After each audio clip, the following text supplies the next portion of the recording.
Yeah, what I was saying earlier about Adolf Hitler, though, he was a fucking madman. And anyway, it's 2:51 a.m. It is 25 degrees Fahrenheit. It is December the 8th. And I really never heard one thing about Pearl Harbor today. Well, I was at work all day, too. But we got drug into that war when we cut Japan's all their minerals off and everything. Well, they woke a sleeping giant, and that's what they said too. Holy dog shit! What the hell did I just run over? God damn! I felt like my balls went through the seat. But anyway, they woke up a sleeping giant, which was the United States. And when Paul Tibbets, when he took the Enola Gay and dropped the bomb on Hiroshima, they didn't know what hit them, like I said. I mean, if you look at documentaries and films and everything, the people, their shadows are stuck to the walls from the blast. I mean, they are burnt into the walls and on the ground. The light was so bright, and he said, "Oh my God, what did we just do?" And that's what he said. He goes, he basically couldn't believe what just happened. The atomic bomb. And it just lit them up like the 4th of July. It's brutal. Robert E. Lee said it best, though. The more brutal war is, the faster it's over. And it's a true statement, though. And what did they do? They surrendered. I would have. Shit. They thought we were bluffing them, that we were going to blow their asses up. We were going to go after Tokyo. We were going to go after every major city in Japan. Tokyo was going to be next. But, after we dropped the 2 bombs, shit. Them guys were sitting there signing that paper real quick. We weren't fucking playing. My neighbor down the street, he was actually in World War II. Scotty. He's like 96, 97 years old. And where the hell did he find? It was Iwo Jima. That's where he was at. But like I said, my next door neighbor, his father was in World War I and had shell shock. When they say that you're crazy, that you're mad, this, that, when you see war, who knows what's running through their mind? I went to school with a guy, John Amsler. His brother Gil was in Vietnam. Dude walked around like a zombie. After he took his meds, he took a whole handful of medication. He was fine after that. John had to explain to me what, his brother went through. And he did.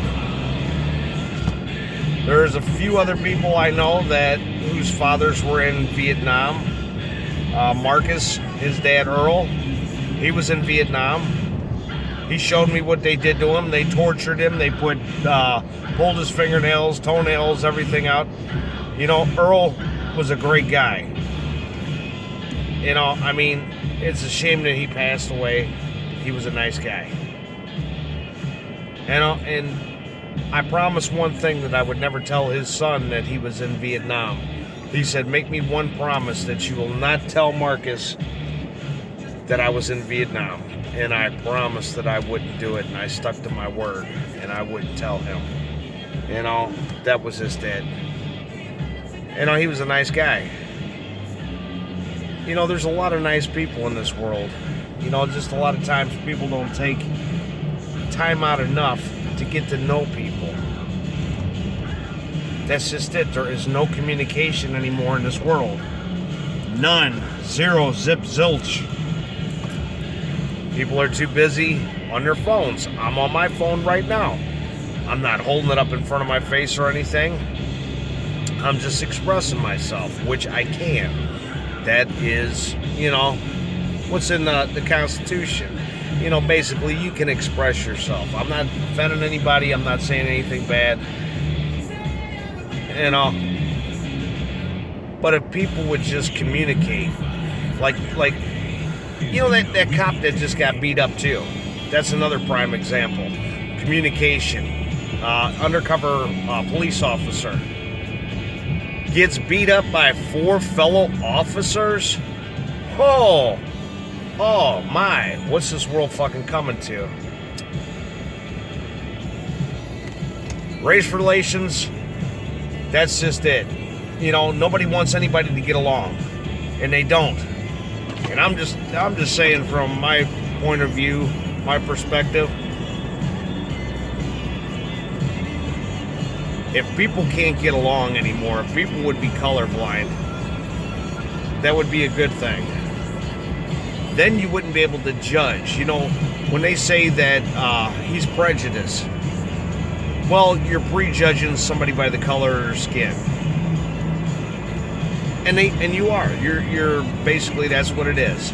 I've changed in my ways, though. I'll put it to you that way. You know, all my best friends and everything, too, they were black. 8th grade, cozy black. Well, I used to call him orange guy. You know, it's just one of them things. That this world is fucked up. And if it doesn't change, then, you know, it's not going to be a good place to live. You know, I joke around. You know, I can make jokes. That's fine. Just like joking around and bullshit. If somebody's not going to get offended by what I say. You know, but the police officers, there's good ones and there's bad ones. I'll put it to you that way. You got the good cop and you got the bad cop. And you do. That's always how it is. You know, one will be real nice. Oh, man, you know, blah, blah, blah. See, I know. I've been around quite a few times around the block and shit with the cops. You know, believe me.